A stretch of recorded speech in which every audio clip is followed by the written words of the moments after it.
All right, so here we are mid-September, and now it's about time for another melon and watermelon update.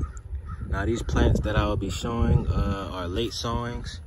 Well, these first sets of plants, like here, this Kajari Melon, which is some saved seed from I believe last season or 2 seasons ago.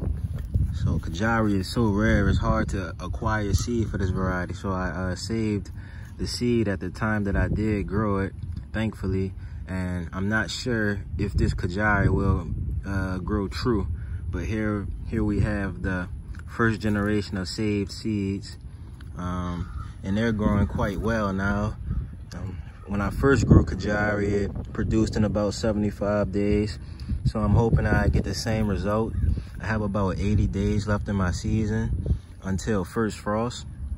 So you can see a couple vines in here. Here's 1, 2, 3, 4, 5. So there's about 6 in here.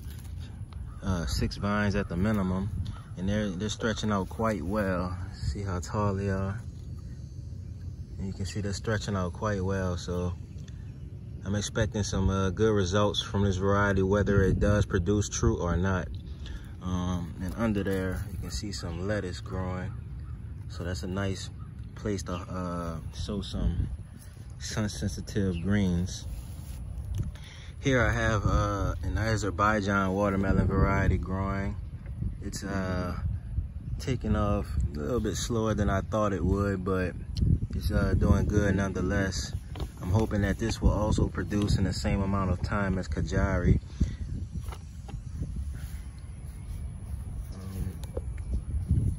Come over here.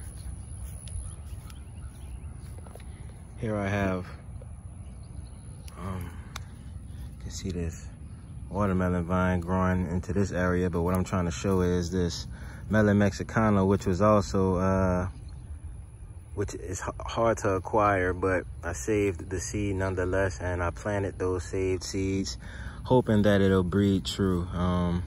Had it growing around a lot of varieties like the Lys de la Table and some other French melons and other types of melons, but I'm hoping that the insects that did pollinate this, the parent fruit, I'm hoping that they only flew onto the melon Mexicano flowers. I'll know once harvest comes. So that should produce with the time that I have left in my season. And if we dip into here, you can see another melon Mexicano, which is stretching out quite well. You can see it's actually hanging out, it's so long. That's one, and then here's another one. So I have about 3 of them growing, and I have plenty more saved seed left. So I'm just really trying to experiment and see if these are gonna breed true. And if they do, I'm gonna, of course, save seed again, but I'll also plant those seeds that I do have saved and labeled. So if we follow this watermelon vine back here, it's coming all the way back to here. And before I say too much about this variety, I just want to get straight to hand pollinating.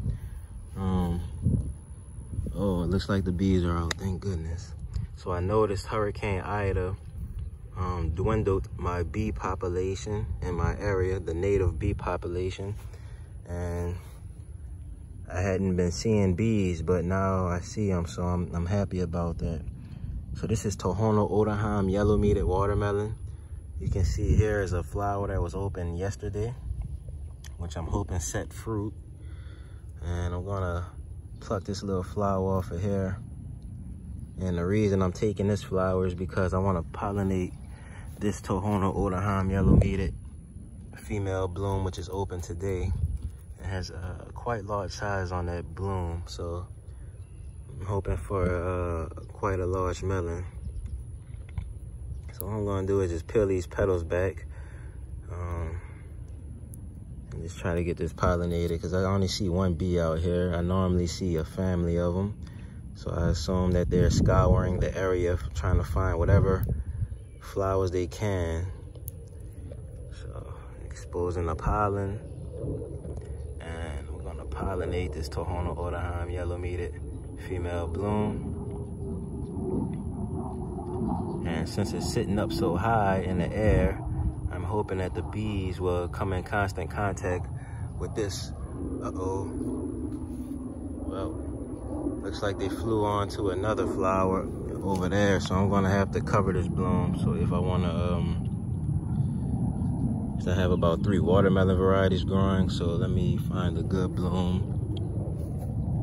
Good thing I looked back there. I should have checked to see if they had flowers on the other varieties this morning. I didn't realize that they were starting to also open. So I'm just gonna peel this petal back also. And I'm gonna, you can see some pollen got on my finger there. Just gonna expose this. And I'm gonna sit that on there. I'm gonna go get my bloom bags and cover this later. I'm not gonna do it now. So right now I'm gonna just leave that flower right there like a little sombrero. And that should protect that bloom from cross-pollination.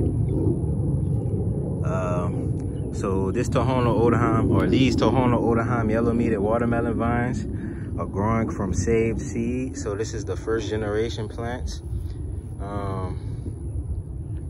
I hand-pollinated those seeds, so I know that they're breeding true. And I also know they're breeding true because the blooms look to be true. Now where I saw the bee fly is back here. In this variety, I'm not sure what it is because the labels got mixed up, but that's why I have this vine back here in this little area by itself.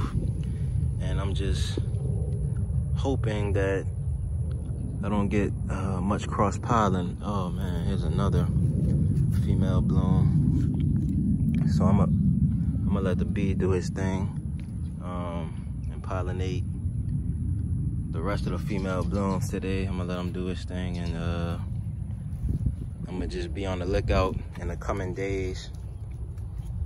And I'm gonna make sure that I pollinate these super rare Tohono O'odham yellow-meated watermelon vines. So that was the quick melon update I wanted to do. Let's see.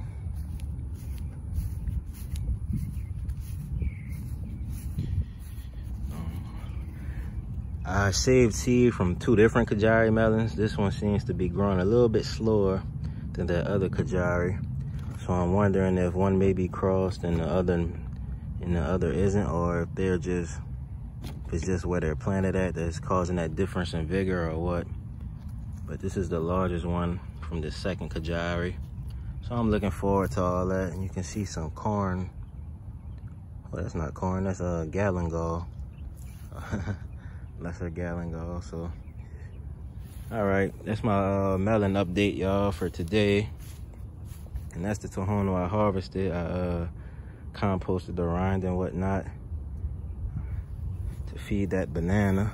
You can see pups coming up right next to the rind, so it's gonna give plenty of nutrients through that winter time. Okay, so Tohono, you can see plenty of vine growth going on.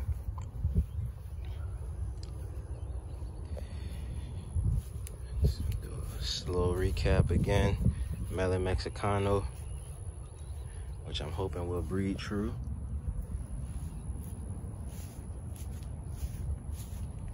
Then Azerbaijan. These varieties are native to Azerbaijan, so it's quite rare, and I guess it'll be many of our first time seeing a Azerbaijan watermelon if these can make it to maturity. And then these awesomely growing Kajari. All right, see y'all in the next one.